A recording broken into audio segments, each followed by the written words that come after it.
grow everything hydroponically. Our microgreens are grown locally here in Rockville, and they are grown hydroponically on a coconut husk, as you see. So there's no soil. We use very low amounts of water because there's no soil, and they stay fresh for an extended period of time, up to 2 weeks. We are vertical farmers. We grow indoors, we grow vertically. So it's a very efficient use of space, very sustainable way to grow food. And it's something that people can do at home. They can do it in a very small space to grow their own food. And they're very, very nutrient dense. Microgreens at this stage, they're all 10 days to 2 weeks old. When did you start doing this? In January of 2017. And what prompted you? I've been organically farming for a number of years. I also volunteer at an elementary school, teach students where their food comes from, how to grow organically, and just to learn to eat a little healthier.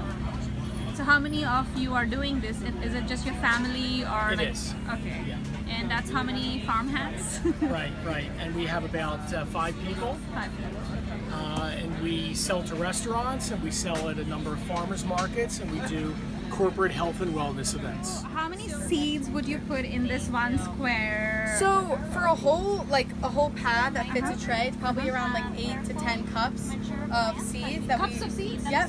So that's very tiny seeds. Yes, very tiny seeds. We have a bowl and we put cups in there, Uh-huh. and then you seed very densely, so there's a lot of flavor and nutrition in a small amount. Okay. So I would say one of these is probably 1 cup or Okay. half a cup. Okay. So after you put the seed, and for now let's take the wasabi for example. Okay. After you put the seed, how long does it take for it to germinate and grow? Around 13 days, and then it's at its full stage, and we keep it under the lights and then sell it at farmers markets and restaurants. So you have, when you say keep it under the lights, you have, what is it called? Vertical racks with LED Okay. lights, Oh. and we have a irrigation system that waters twice a day, Uh-huh. and just gets light all day, and that's it. No pesticides, just water and light. So we're certified naturally grown, Okay. which is an organization that doesn't allow you to use any sprays, any fertilizers, any chemicals. It's just naturally grown. The only thing we do is we filter our water. Okay. It goes through a 5-step process to remove any impurities, and that's the only nutrient that the plants get. There's enough nutrients in the plant seeds to sustain them to this point. If you were to grow, let's say, broccoli full size, you would need a supplement. Okay. Well, we will package it in the clamshell, which is made with solar energy, Okay. and it's reusable material. And sometimes people bring it back, and we reuse it that way. So But- it's organic, sustainable all the way, from Yes. the beginning to the end, like Correct. till The packaging. coconut husk is a repurposed product that used to be disposed of when the coconut meat was taken out of the shell.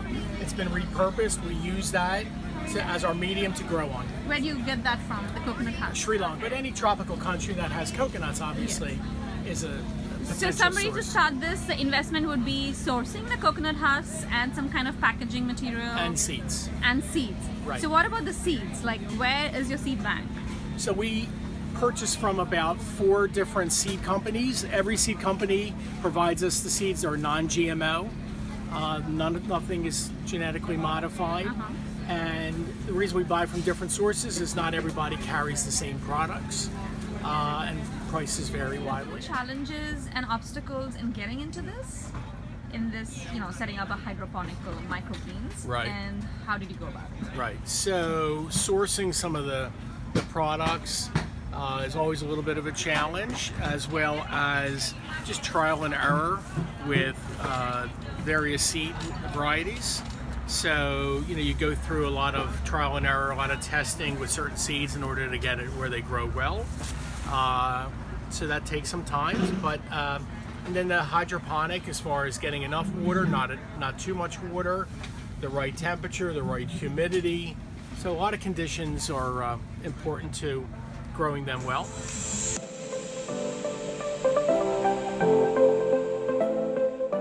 Right, so as far as waste from the consumer side, that's really something that I don't control. Okay.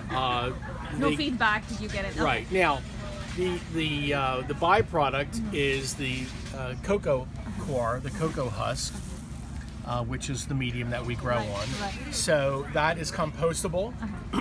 So it can be reused for various things. People use cocoa core for plant liners and compost and mulch and so forth. So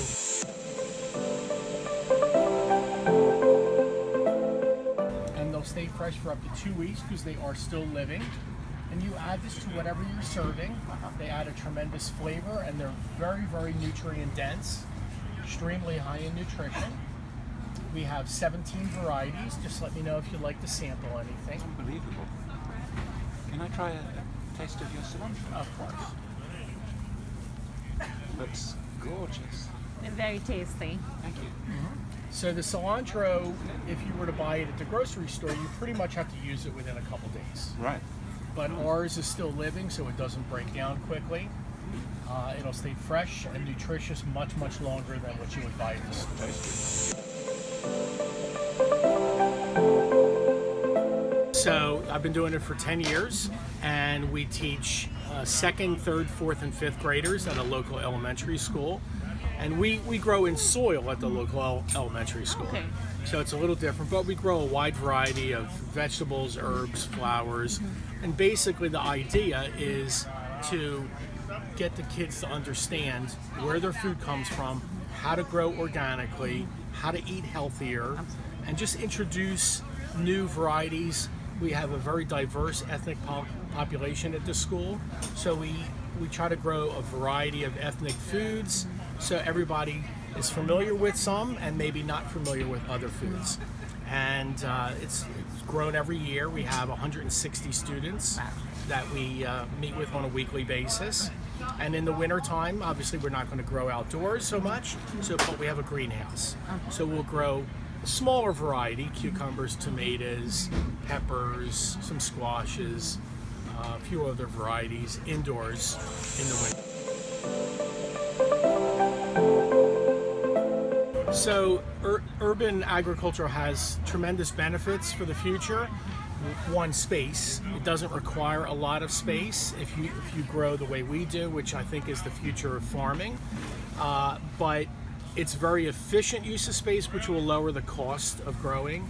And as far as hiring, well, obviously you're always going to need manpower to some degree to tend to the plants. I've had interns and part-time employees, and I always encourage them to pursue this as a career if possible, if they're interested. Okay, so in conclusion, we can say that it's sustainable, it's local, it's healthy, nutritious, and you're also building capacity by teaching students. Right. And it kind of reduces poverty in the sense that it gives, income. You can generate income with it. Thank you so much, Mark. Really appreciate your help and working with that.